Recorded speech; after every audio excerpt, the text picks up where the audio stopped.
Ces journées de la transformation écologique, pour Veolia, c'est très important. Ici, spécifiquement à Saclay, c'est une façon pour nous de montrer le lien entre un territoire et la recherche fondamentale. Ce sont des rencontres qui sont très importantes puisque ça permet de croiser des regards à la fois de la recherche, des entreprises, des collectivités territoriales sur des enjeux importants, notamment sur la transition écologique. Ensemble, on est plus fort pour le bien des habitantes et des habitants. Et en réunissant ces 135 communes, on a toujours su relever les défis qui s'imposaient à nous. Cette journée est placée sous le signe de la transition écologique et la conscience écologique n'étant plus une option, elle doit infuser à tous les étages de la gestion publique de l'eau et c'est ce qui a été démontré ici et ce matin dans les différentes tables rondes. On n'est pas condamné à une cascade de contraintes.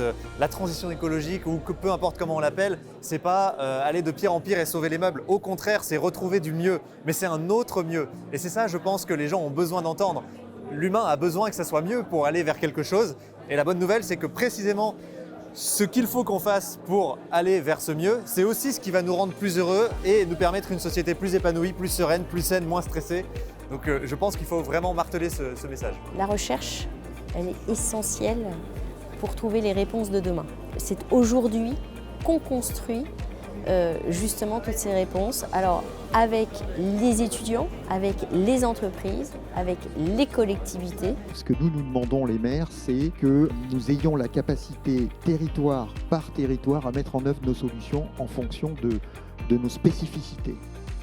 S'il devait y avoir une seule idée à retenir, c'est que pour Veolia, une grande partie de nos solutions sont dans le savoir-faire des territoires et une grande partie des solutions à venir sont dans le savoir-faire de nos jeunes et de nos chercheurs. Content d'entendre des personnalités comme eux être optimistes et ambitieux par rapport à la recherche, aux avancées technologiques et savoir que le panache à la française a encore sa place dans la course à la technologie.